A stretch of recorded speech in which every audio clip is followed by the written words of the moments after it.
Hello friends, कक्षा 10वीं NCERT book में कक्षा 10वीं के सभी विद्यार्थियों का स्वागत है। पहला हम सॉल्व कर चुके हैं, दूसरा हम देख लेते हैं। अनुपातों A1/A2, B1/B2 और C1/C2 की तुलना कर ज्ञात कीजिए कि निम्न समीकरणों द्वारा निरूपित रेखाएं एक बिंदु पर प्रतिच्छेद करती हैं, समांतर हैं अथवा समपाती।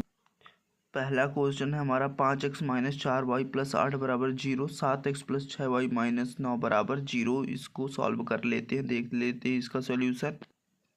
देख लेते हैं दूसरे का। पहला 5x - 4y + 8 = 0, इसको हम क्या दे देंगे, इसको हम समीकरण 1 दे देंगे। और 7x + 6y - 9 = 0, इसको हम क्या करेंगे, तो इसको हम समीकरण 2 दे देंगे बच्चों। और हम क्या लिखेंगे, अब समीकरण 1 लिखेंगे। समीकरण 1 की तुलना, समीकरण 1 की तुलना क्या लिखेंगे, समीकरण 1 की तुलना A1x + B1y + C1 = 0 से तथा क्या लिख देंगे, तथा समीकरण 1 की तुलना A1x + B1y + C1 = 0 से तथा समीकरण 2 की तुलना, तथा समीकरण 2 की तुलना क्या लिख देंगे, A2x + B2y + C2 = 0 से करने पर तो देख रहे हैं बच्चों, यहाँ A1x है और यहाँ 5x है, यानी A1 की वैल्यू क्या होगी, 5x यानी A1 की वैल्यू 5, यानी A1 = 5 और B1 यहाँ y तो ऋण का है, तो B1 बराबर क्या हो जाएगा, ऋण का 4। तो B1 ऐसा लिख लीजिए, B1 = ऋण 4 और इधर C1 बराबर क्या हो जाएगा, तो 8 हो जाएगा।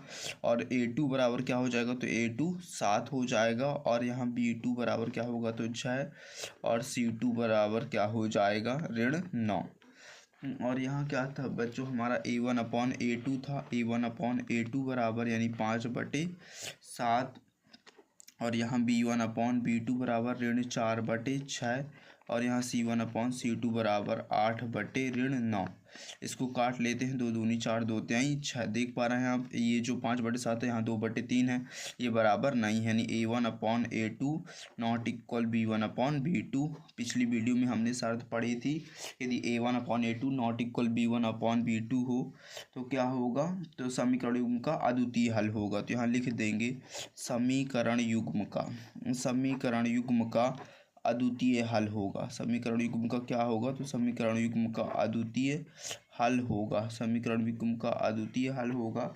रेखाएं प्रतिच्छेदी होंगी। रेखाएं कैसी होंगी, तो रेखाएं प्रतिच्छेदी होंगी। तो यहाँ